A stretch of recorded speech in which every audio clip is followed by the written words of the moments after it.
Bonjour, merci infiniment de nous choisir encore en ce jour un nouveau numéro de Rencontre et Échange, l'émission décryptable de la semaine. Ce numéro se veut un hommage à rendre à M. Gabriel Mensah Agbeome Kodjo, décédé en exil le 3 mars dernier. Il fut plusieurs fois ministre, Premier ministre, président de l'Assemblée nationale. Il est membre de la DMK, la dynamique Monseigneur Poyo. Il était candidat à la présidentielle de février 2020. Il est mort et c'est un deuil qui frappe la classe politique togolaise, notamment celle de l'opposition et de tous ces combattants de la liberté. Et ce jour, nous voulons lui rendre un hommage à travers cette émission avec des invités sur le plateau. À ma droite, Kofi Dantché, vous faites partie d'une association, en tout cas de société civile, Globe, le groupe de leaders d'opinion à la base. Vous faites partie de la DMK, de la dynamique qui a soutenu le candidat Agbeome Kodjo à la dernière présidentielle. Exactement. Vous avez accepté de partager vos témoignages avec quelqu'un de la MPDD, le parti fondé par Agbeome Kodjo, Paul Michel Agbetor. Vous êtes le coordinateur général de la DMK. Merci à cette disponibilité. Nous profitons pour remercier la famille biologique d'Agbeome Kodjo qui a bien voulu nous autoriser à organiser cette émission en sa mémoire. Il y a cela 4 ans, le 4 janvier 2020, il était sur ce plateau, juste au lendemain de sa désignation pour porter le flambeau de l'opposition. Il était là, il va vous proposer un petit extrait de ce qu'il avait dit le jour-là quand il fut sur mon plateau. Si l'élément est prêt, la régie. Je crois que c'est une insulte pour l'homme de Dieu. Quelle force j'ai. Les Togolais, de toute façon, je ne veux pas dire qu'ils ont la mémoire courte. Non, Monseigneur Kodjo, s'il n'était pas un homme de Dieu, s'il n'était pas un homme de conscience élevée, doit me détester. Et que moi aussi je devais avoir. Non, laissez-moi aller. Vous m'avez manipulé. Non, laissez-moi aller. Comme ça, au moins, il y a plein de gens qui ne le savent pas. J'ai dit, il devrait me détester. Pourquoi? Et moi aussi, de toute façon, je devais également, cordialement, le détester. À la conférence nationale souveraine,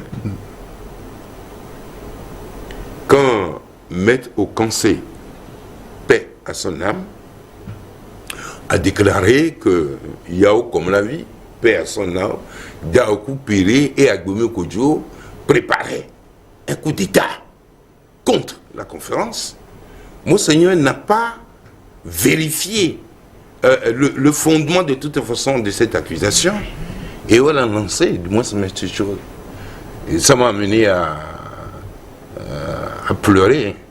Parce que j'ai beaucoup d'émotions. On se souvient. Oui, et ça m'est arrivé, oui. Et ça fait rigoler les gens. D'ailleurs, même quand on m'a désigné là, donc les gens font tourner ça. Non. Je voyais de toute façon. Vous étiez si ému que ça et vous versez des larmes publiquement en fait, vous voyez. Oui. Et ça, c'est avant le prétendu. Non, avant. Oui, les accusations de toute façon. Je suis très sensible. M'accuser de vouloir tuer quelqu'un, et je crois que c'est une accusation grave. Je n'ai pas pu supporter.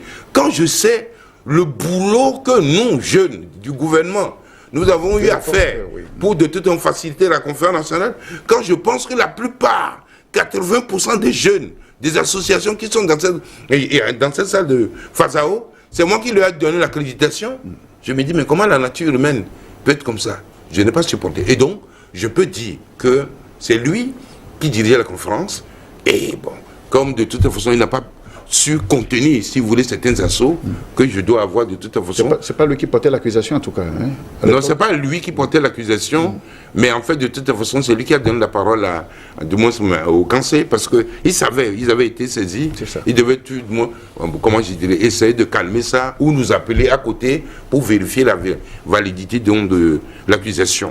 Voilà, donc j'avais des raisons, alors j'avais des raisons de toute façon, de dire, cet homme-là, non, ben, nous sommes des chrétiens. Je dis, lui aussi, il a des raisons de toute façon de me détester, parce que nous avions été séquestrés en même temps que lui. Nous avions été séquestrés, allons-y, par l'armée. Voilà, il y avait moi, ministre de l'administration territoriale, et de la sécurité, il y avait Inoussa Bouraïma, ministre de la Défense. Et puis on est 3. Je ne sais pas si c'est Nakaba, je ne vais pas dire des bêtises, mais voilà. Et puis après, donc, le Premier ministre Kofigo, le général Nyatsingbe Yadema, sont intervenus et nous, on nous a extraits donc, du Haut Conseil de la République. Ce qui leur est arrivé après, de toute façon, nous le savons. Et donc, je n'ai pas de relation particulière avec mon sœur. Je n'ai pas de relation particulière avec lui. D'ailleurs, même je ne connaissais pas chez lui. S'il n'y avait pas de cette histoire d'entretien-là, de tout, je ne connaissais pas chez lui. Et donc, ceux qui pensent que Agboya a manipulé, qu'est-ce que moi j'ai aujourd'hui pour manipuler de mon Seigneur? J'ai la force, j'ai l'argent. Qu'est-ce que j'ai? J'ai rien. J'ai, comment je dirais, la conviction que de toute façon, ce truc doit changer parce qu'il y a trop de souffrance, il y a trop de misère. Voilà. Et donc, je dis, ceux qui disent ça, je leur donne un peu de temps, ils vont découvrir que Monseigneur Kodjo leur a rendu un grand service, que Monseigneur Kodjo a rendu un grand service donc, à ce pays, parce que je ne vois pas sous l'autorité morale de qui toute cette opposition pouvait se retrouver pour essayer de construire de moi quelque chose. Et donc, moi je dis, je ne suis rien. Je ne suis pas plus intelligent, je ne suis pas plus politique. Je n'ai pas un parti qui a maillé tout le pays.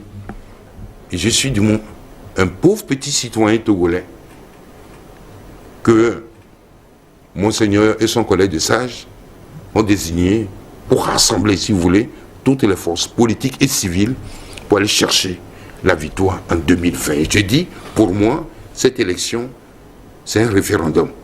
Il y a un homme néné. Il y a un quotidien mon néné. Alomia Werode, na mon vous, bon, vide. Kagame a renoncé au 4e mandat. Kagame est un brillant chef d'État. Personne ne le conteste, ni en Afrique, ni dans le monde. Kagame a fait un travail sérieux.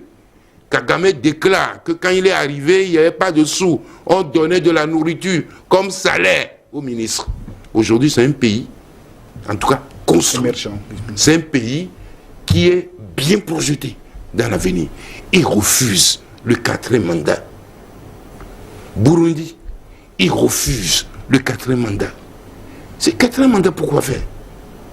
Pour décliner les mêmes politiques publiques qui font souffrir les gens. Non, notre mission, nous allons réconcilier les Togolais. Mais la réconciliation passe par un certain nombre de mesures. Et réhabiliter ceux qui ont été brimés dans leurs droits. On ne parle pas encore de vos projets, hein?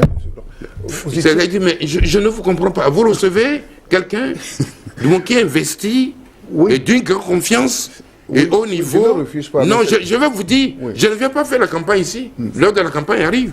Mais pourquoi? Qu'est-ce que vous avez dans la tête qui justifie qu'on vous prête? Je dis, il faut réconcilier les gens.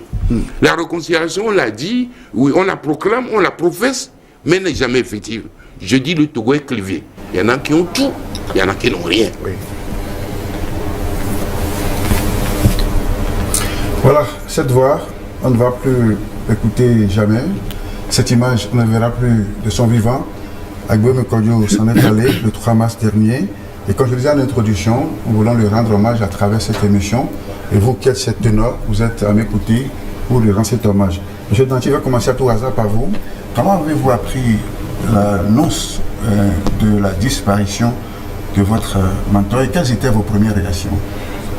Merci. La disparition de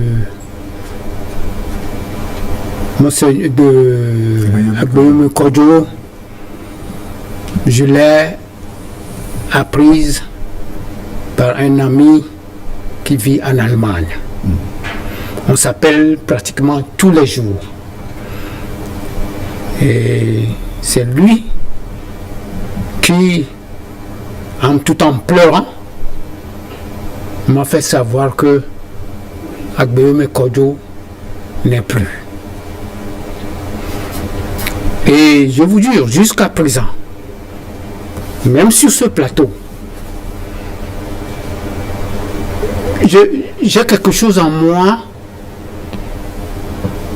qui me fait admettre de temps en temps que non, est-ce que ce n'est pas du bluff? C'est ça. Vous n'y croyez pas, n'est-ce pas? Non, je n'y croyais pas, puisque j'ai toutes les informations de lui, toutes les semaines, ou bien tous les 3 jours. Et celui qui m'a informé, comme je venais de le dire, qui vit en Allemagne, il m'a dit la veille, ils se sont appelés, et il lui disait qu'il rentrait du sport. C'est ça. Mais qui sentait un léger malaise, et la respiration ne venait pas comme il faut. Il manquait un peu. Alors qu'il avait conseillé de tout faire pour voir s'il peut trouver un médicament pour régler ce problème. Et puis après, le lendemain, c'est la mort qu'il a appris. C'est ça. Par le biais de quelqu'un d'autre. Et je vous jure que en ce moment, moi je n'arrivais même plus à parler. Parce que c'était un coup de massue. C'était un coup de massue. Le choc était grand. Le choc était très grand. C'est ça. Donc, pour un homme comme ça, sans démagogie, des hommes comme Agbeou Mekodjo, je dis bien sans démagogie, sont rares. C'est ça. C'est des hommes d'État. Des hommes d'État. Des hommes, comme le disent les anglophones, disent hop, ils sont capables de up and down. C'est-à-dire, un homme public doit être comme ça. S'élever au plus haut niveau et descendre au plus bas niveau. Pour pouvoir être au service de tout le monde. Perdre un homme comme ça, un État qui perd un homme comme ça, c'est vraiment une grande perte. Merci. Paul-Michel Guettor, à quand remonte vos derniers contacts? Merci beaucoup pour nous avoir invités sur votre plateau et pour rendre hommage à cet illustre homme reconnu sur le plan national et international, Dr Gabriel Messan Agbeou Mekodjo. Vous savez qu'en 2018 et 2019, je suis élu conseiller spécial de cet illustre homme lors de notre congrès extraordinaire. Et puis, de MPDD. Donc, et après, j'ai pris la coordination nationale de la dynamique Monseigneur Boudjoro. Et depuis là, je porte 2 casquettes. Le casquette de conseiller spécial chargé des affaires politiques de son parti politique. Et au-delà de ça, je suis le coordinateur de ce grand regroupement qui a été mis en place. Donc, vous allez comprendre tout de suite la fréquence des contacts, des échanges, des entretiens entre lui et moi. Et au-delà de ça aussi, c'est un parrain pour moi, c'est mon tuteur, parce que vous n'êtes pas sans savoir que je suis orphelin de père et orphelin de mère. Et donc, c'est lui qui assurait le rôle de mon papa. Donc ça fait une triple relation politique, relation parentale, relation au-delà de ça, relation internationale, puisque lui et moi on fait beaucoup de choses sur le plan national et international. Il n'y a pas de jour, je ne peux pas compter le nombre de coups de fil par jour. On peut s'appeler 10 fois, on peut s'appeler 20 fois, ça dépend des urgences. Se trouve depuis sa clandestinité, comme vous le dites, ou depuis son exil? Oui, depuis son exil, on était toujours en contact, on s'appelle, on fait des programmes, qu'est-ce que nous allons faire ici, quelles sont les urgences, quelle activité la DMK veut mener, quelle activité le parti MPDD veut mener, est-ce qu'il y a des démarches à faire. Donc tout ça là, on discute. Vous avez des informations en temps réel, n'est-ce pas? En temps réel. Oui, en temps réel. Donc, si on ne vous dit pas qu'il n'est pas au pays, vous n'allez pas savoir. Donc, il est là, il a toutes les informations. Il vous appelle pour vous informer de certaines choses que vous-même, vous êtes sur le terrain, mais que vous n'avez pas encore, que c'est lui qui vous informe. Donc, il a, comme l'a dit tout à l'heure le doyen d'Antier, il a des relations, il est ouvert à tout le monde, donc il est à l'écoute de tout le monde, donc il a toutes les informations possibles. Et donc, c'est comme ça le samedi, on s'échangeait, on a travaillé sur beaucoup de thématiques, sur beaucoup de sujets. Et jusque tard dans la nuit de ce samedi le 2 mars. Donc dimanche, je devais encore faire certaines démarches pour venir lui faire le point. Et je suis parti rencontrer, faire assez de rencontres. On en fait déjà mené beaucoup d'activités. Et je devais lui rendre compte le soir. Et donc c'est là où... Le soir du dimanche là? Le soir du dimanche là, oui, c'est le soir du dimanche, le 3 mars 2024. Donc quelqu'un m'a appelé tout d'abord, bien avant de lui rendre compte, puisque je suis rentré un peu fatigué. Mais je dois échanger avec lui. Tout à coup, j'ai eu un coup de fil sur mon deuxième numéro qui n'est pas aussi permanent que ça, parce que le numéro qui est permanent, il est déchargé pour raison de délestage. Donc j'ai vu des appels manqués, j'ai relancé la personne et puis c'est la personne qui me dit, qui me présente ses condoléances. Je dis non, c'est quelle condoléances il s'agit? Et la personne me dit que non, on aurait appris que votre président n'est plus. Je dis mais quel président? Il dit mais monsieur Kodjo. Et non, moi je n'ai pas cette information. Donc et puis moi j'ai décroché, j'ai raccroché le téléphone. Après, j'appelle le président lui-même pour lui faire le point de la journée. Et ça sonne, il est en ligne, ça dit que c'est sur WhatsApp. Ça sonne, j'ai appelé plus de 7 fois, il ne prend pas. J'ai pris des contacts. J'ai pris assez de contacts, j'appelle là, et puis l'information a été confirmée. Je vous dis que bon, j'ai eu un choc que je n'ai jamais eu dans ma vie. Parce que monsieur le président Gbéoumé Kodjo ne présentait aucun malaise, aucun signe de crise ou de maladie. Puisqu'on s'échangeait à chaque minute, à chaque heure, il ne m'avait pas dit qu'il ne se sentait pas bien. Donc ça fait que c'était une surprise douloureuse. Et puis, comme l'a dit le doyen, c'est comme on était dans le rêve, puisque... aux dernières minutes, on s'est encore parlé et puis on a fait le programme sur toute la journée, sur toute la semaine. Et voilà, c'était vraiment un choc, non seulement à mon niveau, mais au niveau de la DMK, au niveau des militants sympathisants de la DMK, de MPDD, au niveau de tout le peuple togolais qui a appris l'information. Tout le monde est choqué. Il y a eu des coups de fil, on nous appelle, est-ce que c'est vérifié jusqu'à ce jour? Et puis des appels internationaux qui viennent, des messages qui arrivent, donc c'était bouleversant. C'est ça.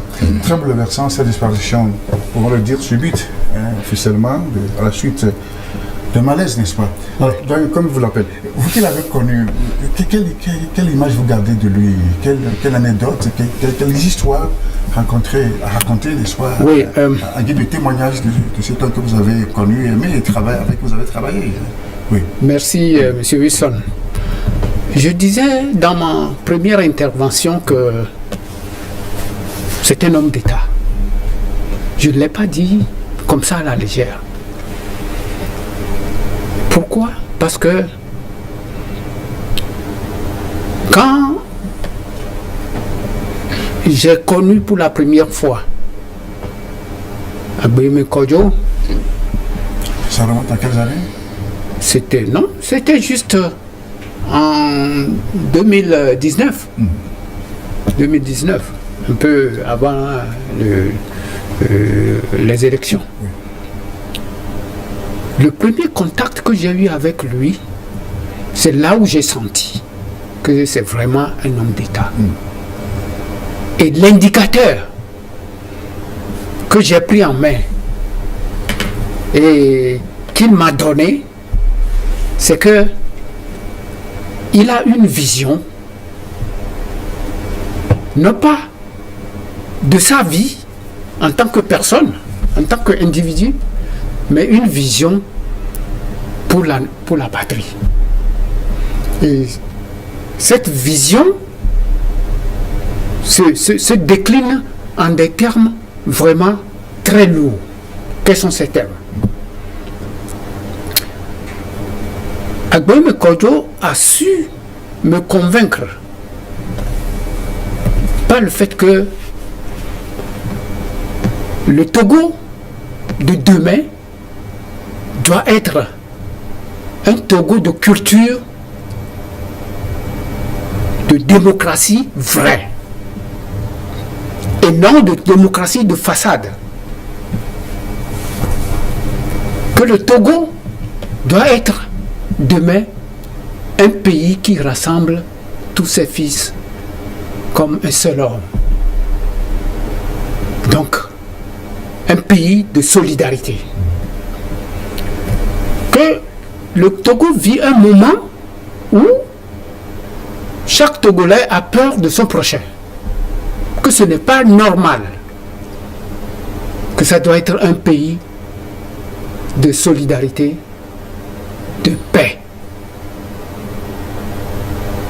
de justice et d'équité. C'est ce terme que je répète. Hein. Ouais, oui. Je n'invente rien. Alors, je lui ai posé une simple question. Et vous, Monsieur Aboyome, vous vous trouvez où dans tout ça là? Dit non. Que lui, il se voit serviteur de la nation. Il sera partout. Comme je l'avais dit déjà. Que... Alors, je dis, mais comment vous pensez y arriver?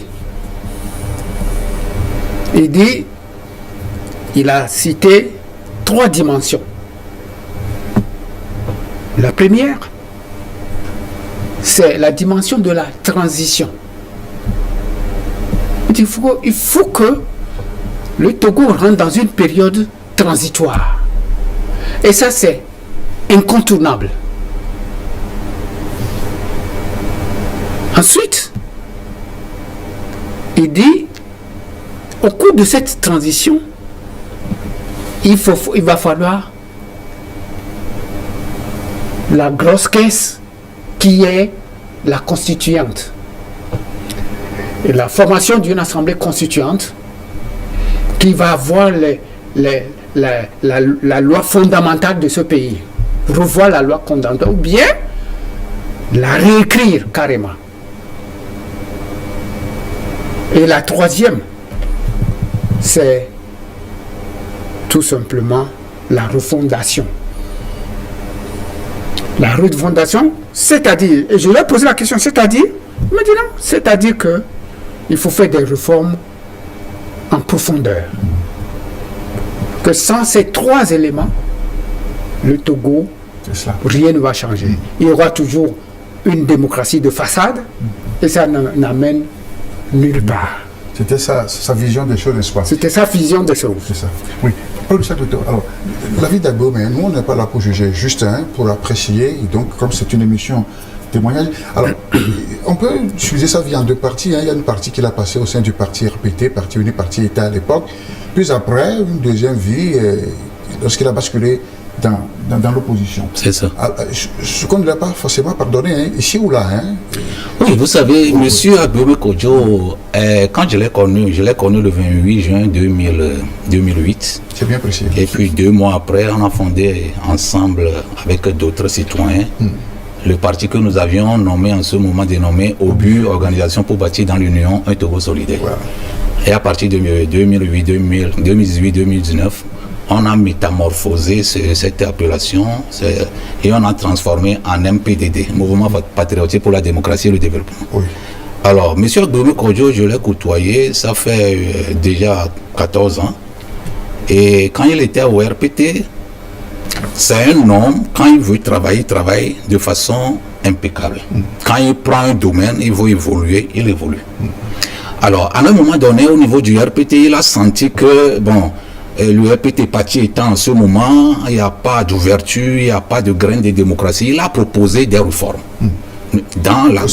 au sein du parti, dans la gouvernance. C'est un des réformateurs. Et les réformes qu'il a proposées, ces réformes ont été rejetées par ses collègues, ses compagnons du RPT.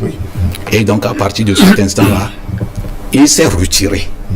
Et il a déposé sa démission en 2002.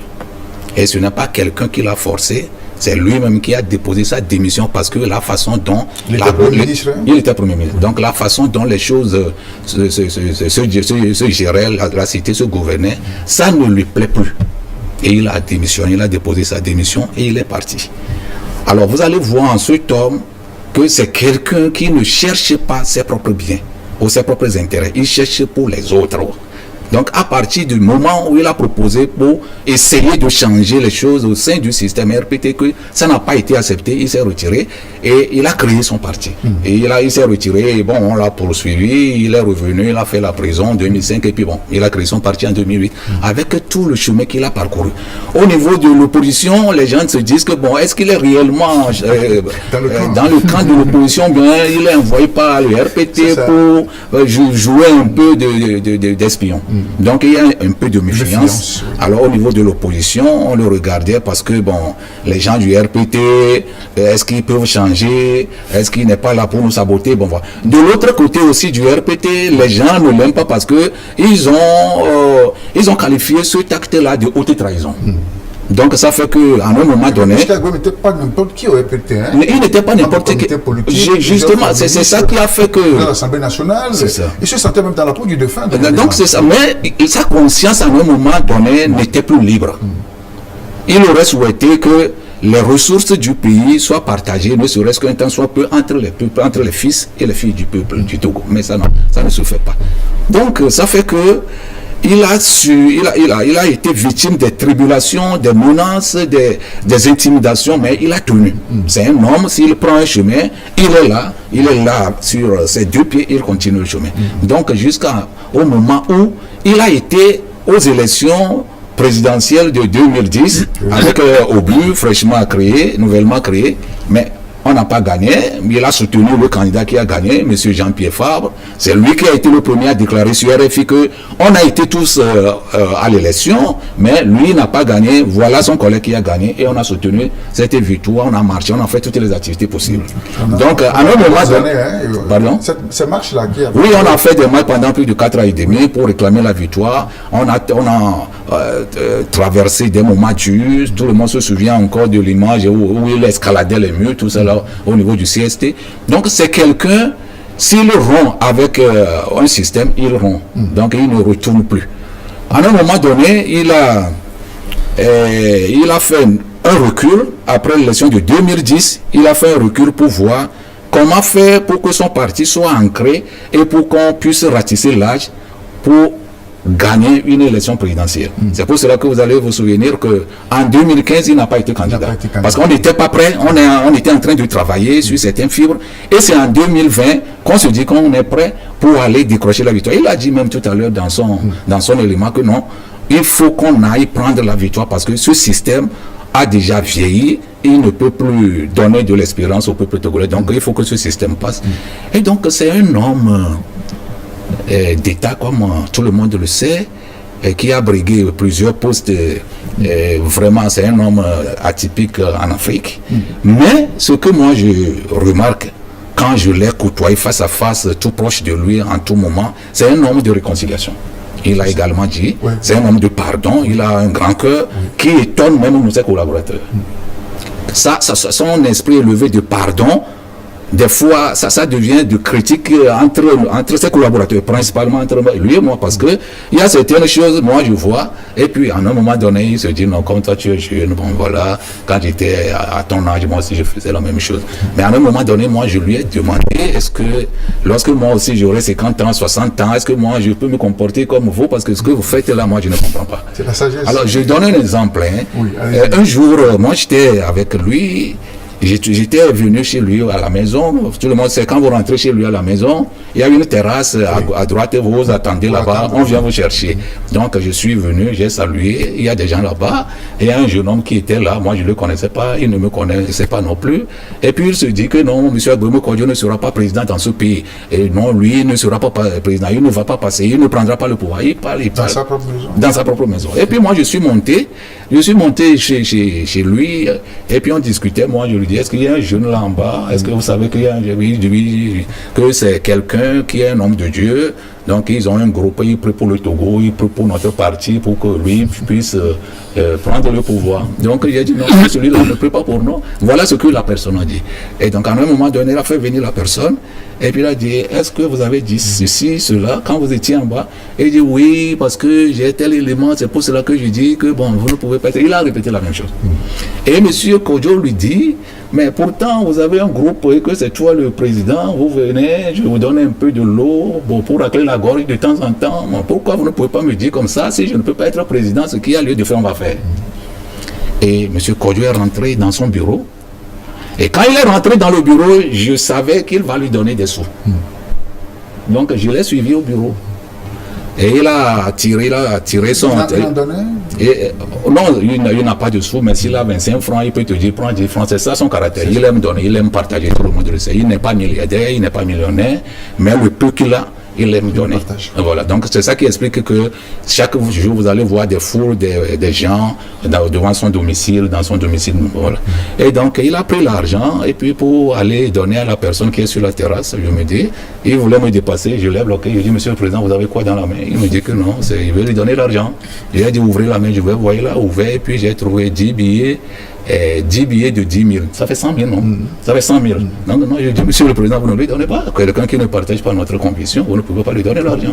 Parce que je suis venu justement lui dire qu'il y a des urgences à régler au siège, et il me dit qu'il n'a pas de sous.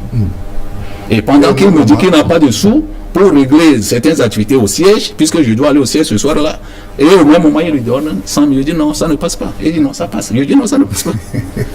Et on s'est tiré un peu, et puis il me dit, toi, tu ne comprends pas, je vais t'expliquer. Et il a expliqué certaines choses, et puis j'ai compris. Et puis il est allé donner. Donc c'est quelqu'un qui aime donner, mais il n'aime pas l'injustice, c'est ça le problème. Donc c'est quelqu'un qui est là.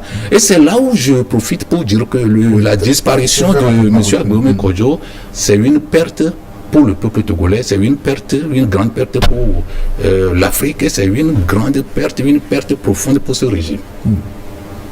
Pour ce régime, parce que c'est M. Agbéoumé seul que moi je voyais qui pouvait pardonner à ce régime par rapport à ce que les uns et les autres ont fait.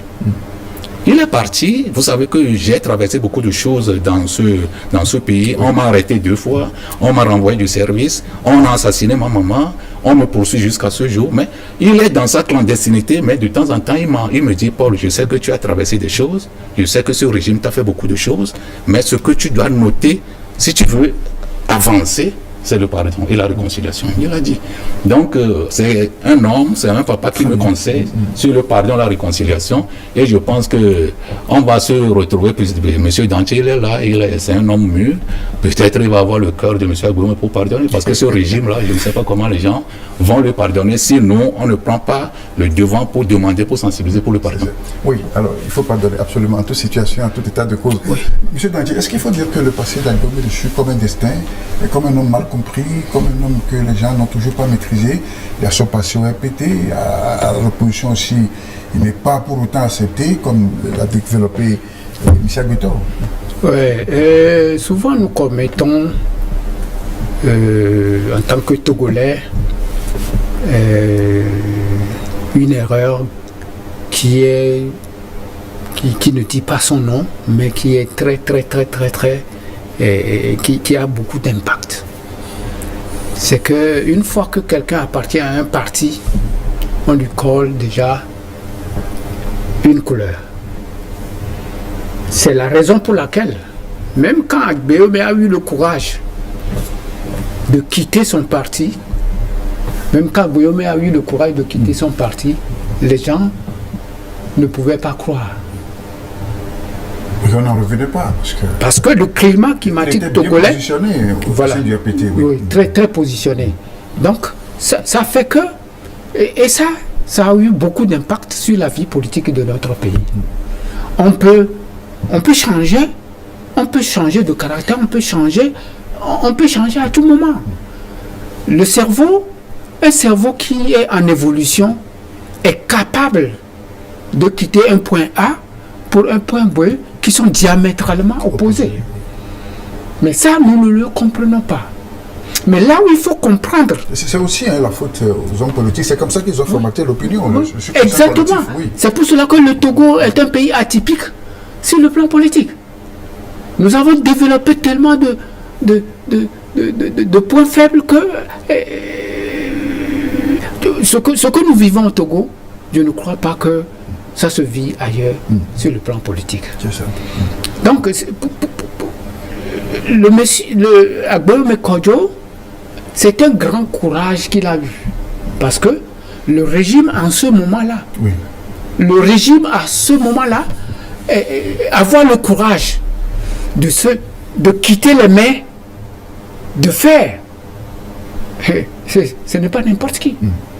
C'est ça. C'est là où moi je me suis dit, si ce monsieur a eu le courage de quitter, de dire certaines choses à son patron qui était aidement dans le temps, c'est que il est à un niveau où le commun des mortels ne peut pas le comprendre. C'est ça. Oui, Michel Guitton, alors, il a connu des moments de gloire, hein, on sait. Hein, oui, il a connu des moments de gloire à plusieurs fois. Directeur de grandes sociétés, le porte-parole de Lomé, président de l'Assemblée nationale et puis Premier ministre. Hein. Oui, il a connu des moments de gloire, sauf que M. Agbome Kodjo, il est câblé sur cette vision de faire des autres des gens responsables. Il n'a pas cumulé pour lui seul. Sinon aujourd'hui, les postes que M. Agbome Kodjo a occupés depuis son accord jusqu'à la primature avant de quitter, je pense que M. Agbome Kodjo, s'il avait décidé d'acheter des terres, il allait acheter tout Lomé. Parce que c'est un enfant compétent il y a des mailles en ce moment. Aujourd'hui, vous avez un directeur de cabinet qui a des millions dans son domicile. Aujourd'hui, vous avez par exemple quelqu'un qui vient d'être nommé ministre, on peut trouver 400 millions chez lui, qui n'a pas gravi les échelons. Hein. Kagbem avait gravi. Mais on peut trouver 400 millions, des milliards chez lui au domicile au village. Et là, le chef de l'État souhaitait. M. Agbome n'a pas été à ces postes-là pour lui seul. La preuve, c'est qu'à un moment donné, les gens s'agglutinaient devant son domicile et il y a un ministre qui était venu rendre visite à M. Agbome. Il a vu la foule. Chaque jour, il y a la foule là-bas. Moi, je ne le connaissais pas face à face. Et puis, à un moment donné, le ministre dit, mais M. Agbome, il faut chasser ces personnes. Qu'est-ce qu'ils viennent chercher ici? Et la foule a voulu surgir sur le ministre. Que non, comme vous êtes pingre, lui n'est pas pingre. Donc, ça veut dire que s'il en a, il donne.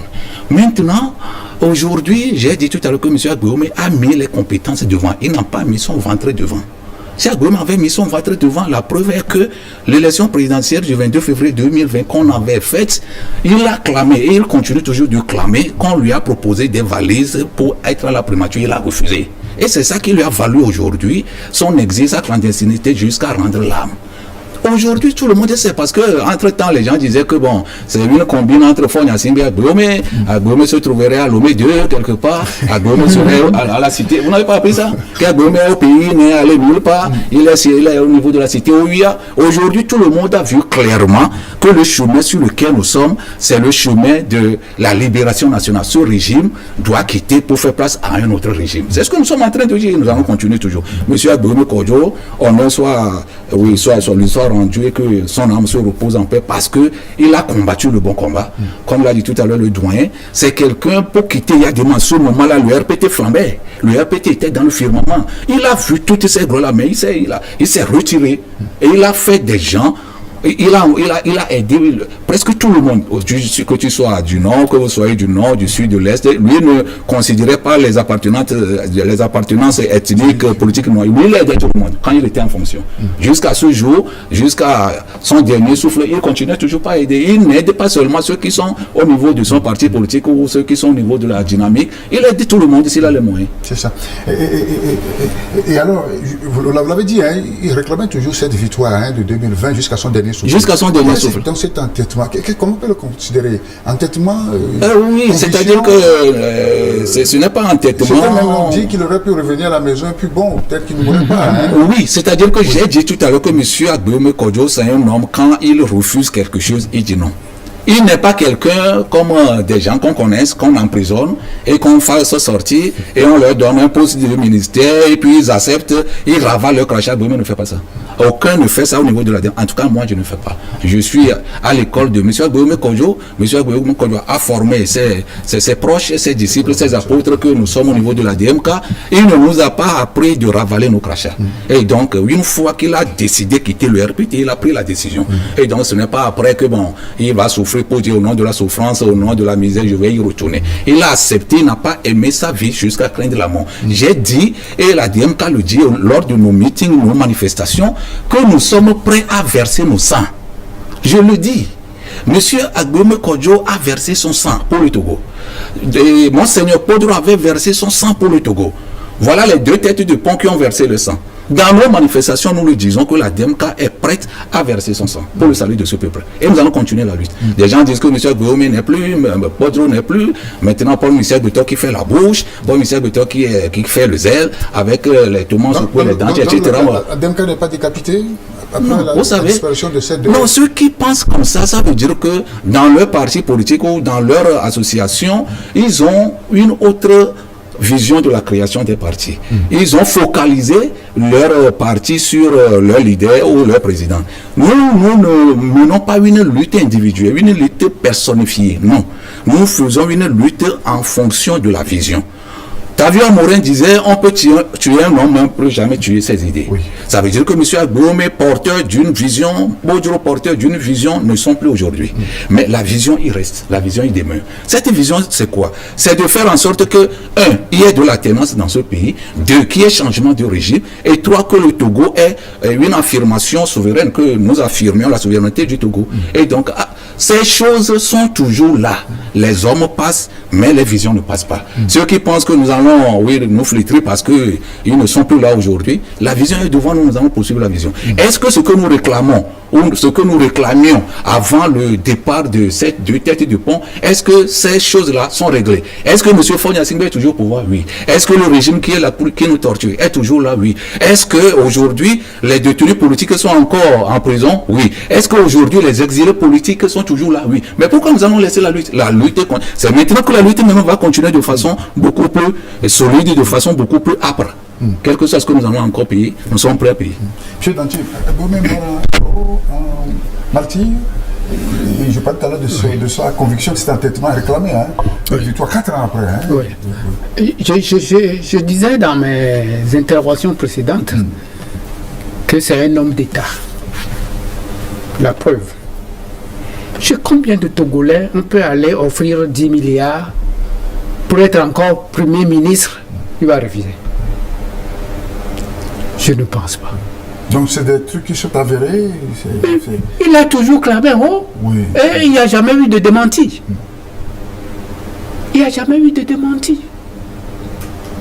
Et il a même un avocat comme témoin, dont il parlait lui-même tout le temps. Personne n'a jamais démenti. Ça veut dire que, je ne sais pas, mais en tout cas, c'est ce qui a été dit et qui n'a pas de démenti. Donc ça veut dire que cela c'est supposé vrai, c'est ça? C'est supposé vrai. Sinon je dis que vous êtes voleur et que vous vous taisez. Mais ceux qui ont entendu, m'ont entendu dire que tu es voleur, ils vont croire quoi? Et que tu n'as rien dit, ils vont croire quoi? Mais c'est ça justement. C'est ça. Il a toujours dit jusqu'à sa mort. Il a toujours dit jusqu'à sa mort. Bon, pourquoi je dis cela? Parce que je lis ça au fait que c'est un vrai homme d'État. Les hommes d'État, c'est comme ça qu'ils se prononcent. En politique, nous pouvons être très proches aujourd'hui, mais demain, être dans les antipodes. C'est ça. Oui, oui. Donc, ceux qui disent qu'il appartenait à ce système, donc c'est la même chose, tout ça là. Non, je crois que ça n'a pas de logique. Paul Michel Beto, alors, finalement, quel héritage vous laisse-t-il? Qui sont les héritiers? Parce qu'on peut toujours poser la question. Hein. Oui, bien sûr. Je ne suis pas d'héritage politique, bien sûr. Vous savez, M. Agboume Kodjo a beaucoup d'héritiers, c'est-à-dire que aujourd'hui, nous avons un regroupement qui défend la victoire que le peuple lui a confiée. Et ce regroupement, c'est la dynamique Monseigneur Pujolo. Et il a aussi connu un peu quelques problèmes ces derniers temps. Il a connu quelques problèmes ces derniers temps, ce qui est normal parce que j'ai parlé tout à l'heure de la vision. On dit souvent que lorsque vous voulez construire votre bateau avec quelqu'un, il faut que la personne avec qui vous voulez construire votre bateau aime le voyage. S'il n'aime pas le voyage, votre bateau ne sera jamais construit. C'est ça. Nous voulons aller quelque part. Nous voulons libérer le pays. Si nous sommes ensemble avec des gens qui ne veulent pas la libération du pays, ils vont nous quitter. Ça veut dire qu'ils n'aiment pas qu'on construise le bateau ensemble pour transporter les Togolais vers la terre promise. Mais nous y arriverons. Alors, aujourd'hui, nous sommes là et nous menons une lutte. L'héritage de M. Agbeyome, c'est l'ensemble du peuple togolais. C'est l'ensemble des compatriotes, des patriotes, des combattants de la liberté qui ont porté leur choix sur cet homme-là. Qui ont vu en lui une différence par rapport aux autres. Les compatriotes qui sont dans la diaspora. Vous voyez, aujourd'hui, il y a un groupe de 9 que tout le monde connaît, et qui sont des ténors, qui sont des turbos au niveau de la diaspora, et qui sont ralliés à la DMK pour dire que ce que la DMK dit, nous partageons largement. Et au niveau endogène, c'est-à-dire au niveau national, nous sommes en train de construire ou de mettre en place un front commun de ceux qui ne veulent pas aller aux élections. Les non-participationnistes. Nous sommes en train de créer un front et vous allez voir tout à l'heure avec le temps que le Togo va se scinder en 2 blocs. Et il y a un bloc qui va regrouper les républicains qui veulent le départ de ce régime et l'alternance au sommet de l'État, et un autre groupe peut-être qui souhaite que le régime soit là et qu'il organise les élections. Une nouvelle configuration, ça c'est clair, nous y sommes déjà, puisqu'il y a des gens qui veulent aller. Bon, je ne sais pas si les élections auront lieu. Si les élections se tenaient, il n'y a pas de souci. Si les élections se tenaient, il y a des gens, hier je pense, ou avant-hier. Donc ils vont aller. Nous qui ne voulons pas aller, qui demandons le changement du régime et l'alternance, nous aussi nous allons nous positionner et nous avons la majorité des Togolais avec nous, ce qui est notre grande joie. Et donc l'héritage de M. Agbeyome Kodjo sur le plan politique, c'est tout cet ensemble-là composé des compatriotes, des combattants de liberté, des Togolais, femmes, hommes, qui veulent le changement, qui veulent le départ de celui qui est là aujourd'hui, qui martyrise le peuple togolais et qui veut que le peuple togolais soit un véritable ordre de l'humanité. C'est ça. Monsieur Dantier, alors à la réflexion, la mort de Kodjo et la mort de Agbeyome Kodjo, 2 mois, presque, jour pour jour, une coïncidence, un heureux hasard ou un malheureux hasard de situation. Est-ce qu'il faut donner une interprétation? 2 têtes qui s'en vont comme ça, d'une dynamique. Je n'aime pas me faire. Oui, je n'aime pas me faire trop croyant. Mais je vais dire ceci. Oui, allez-y. Les voies de Dieu sont insondables. Mais la coïncidence est si forte que, tel que vous m'avez posé la question, c'est de la même manière que moi-même je me pose cette question-là. Est-ce que c'est une simple coïncidence? Ou bien est-il entre eux un pacte? Bon. Non, je n'irai pas jusqu'à parler de pacte. Mais Pascal, un savant français, quand il fait une découverte, il dit, les gens disent, oh ça c'est du hasard. Et il a dit, un hasard qui se répète n'est plus du hasard. Pourquoi je dis cela? Quel est le hasard qui a fait que Monseigneur Kodjo a choisi Agbeyome Kodjo? Qu'est-ce qui fait que ils sont restés pendant longtemps? Et qu'est-ce qui fait que c'est celui que Monseigneur Kodjo a choisi qui et légitimement a gagné les élections? Pourquoi est-ce que l'un meurt à un moment T et à un moment X, l'autre meurt dans l'espace de 2 mois? Est-ce que tout ça là c'est du hasard? C'est là où je suis arrivé aujourd'hui. Est-ce que tout ça là c'est du hasard? Le hasard,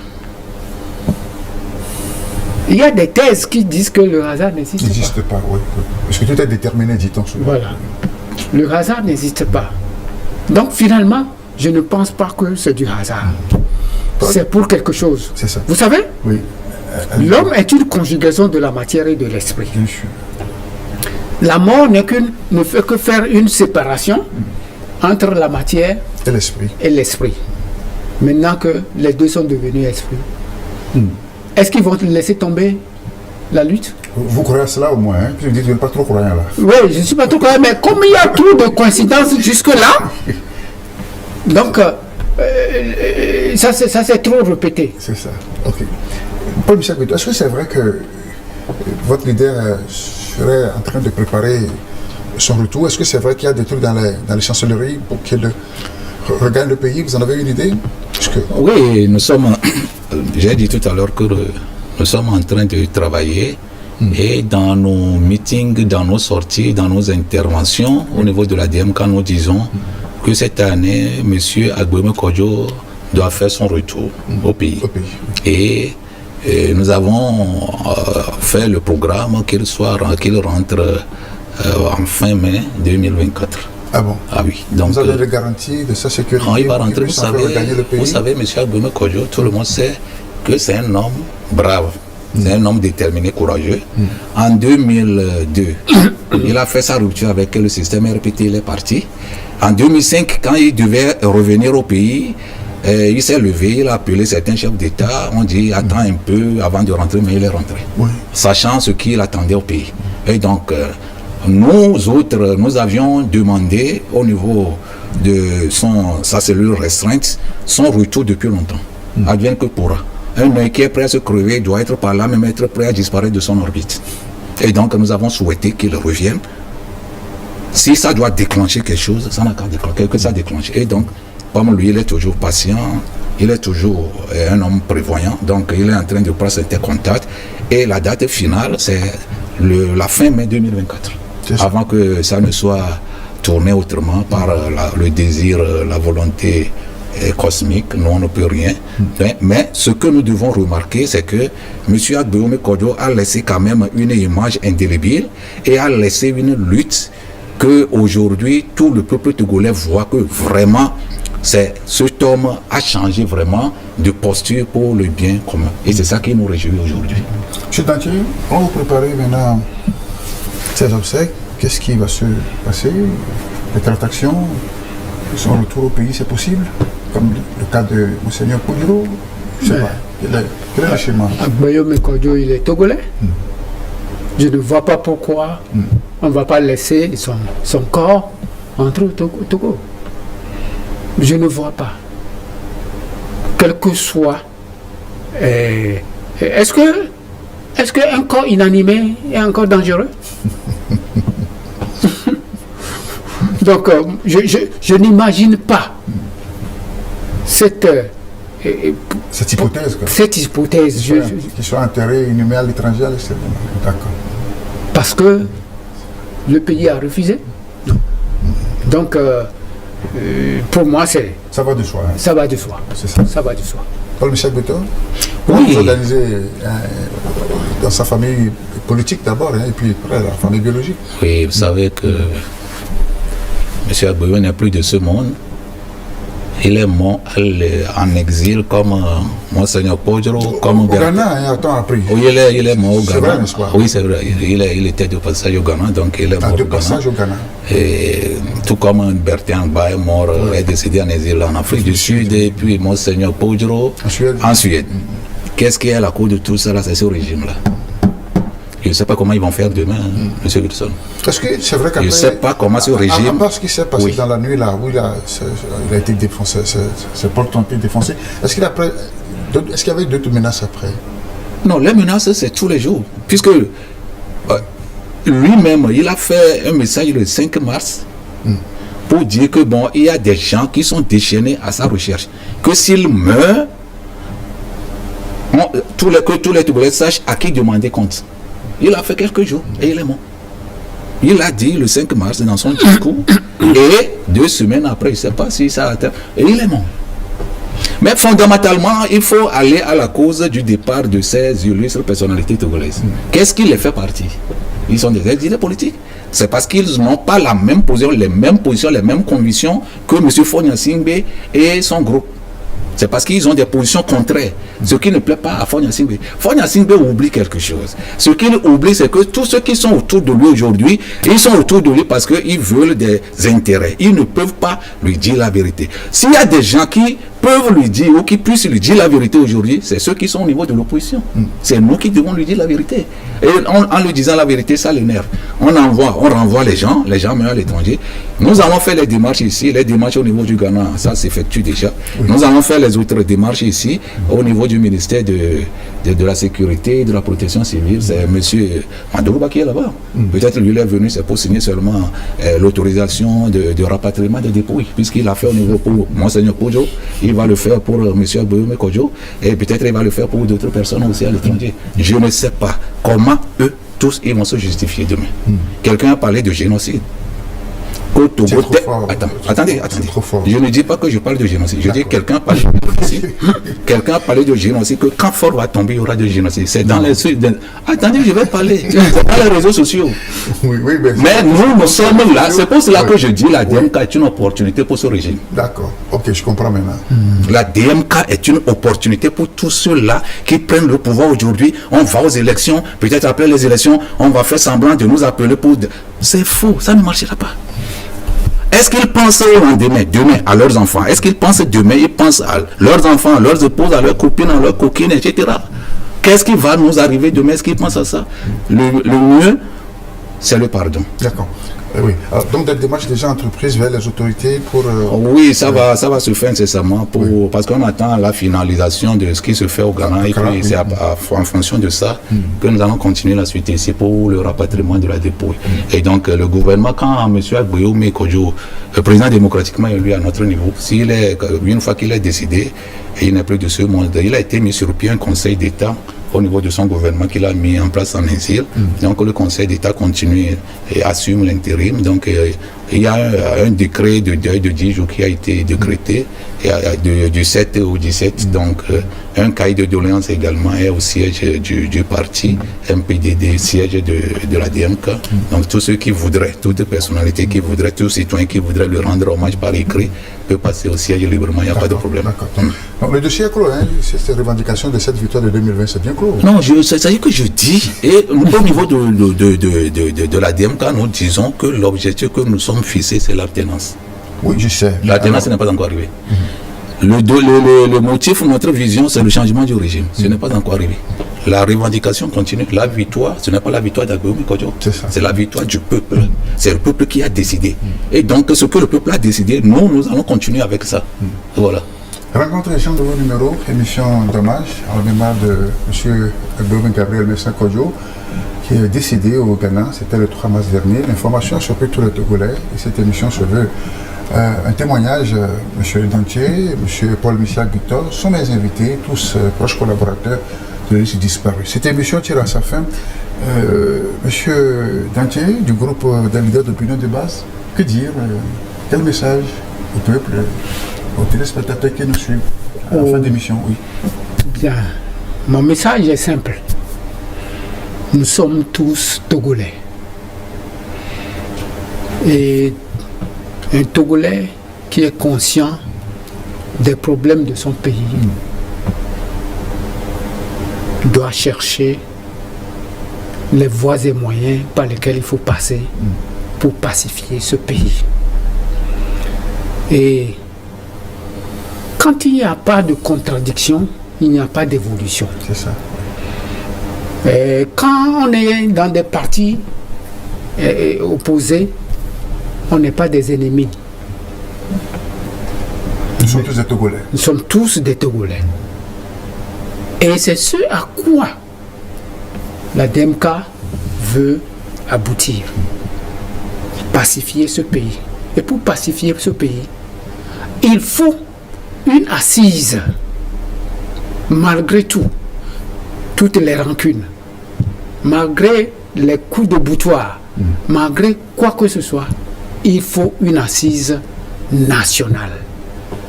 ou une vraie passe, ces assises qui se sont passées de manière hypocrite.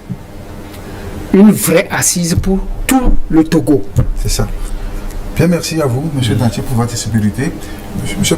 Michel Bouto, alors, un hommage national, hein, la démocratie ne dirait pas non. Non, c'est un hommage national. Nous allons observer des obsèques sur le plan national parce que c'est un homme d'État qui est parti.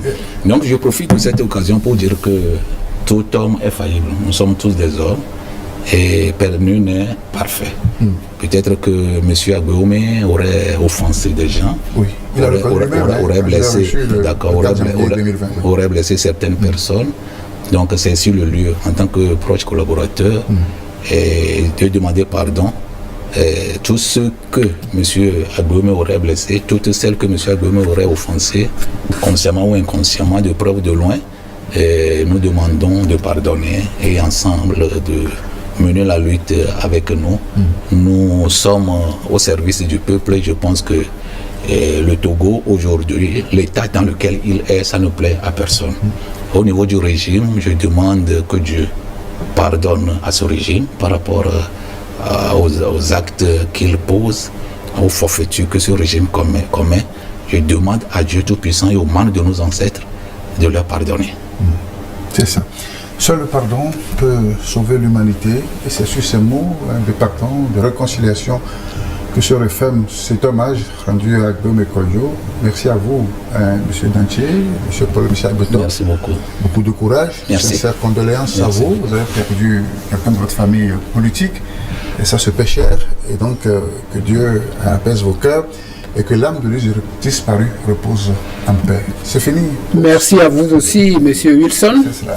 Et peut-être à la prochaine. À la prochaine. Oui, sûrement qu'il y a d'autres témoignages. Merci. Lors des anciens peut-être sur Agboume Kodjo, qui finalement, comme le disent une grande partie de l'opinion, et fut un grand homme politique. Amis téléspectateurs, c'est la fin de cette réflexion portant sur l'hommage à Agboume Kodjo. On se retrouve samedi prochain pour 2 réflexions. Pendant ce temps, portez-vous bien et prenez soin de vous. Au revoir. C'est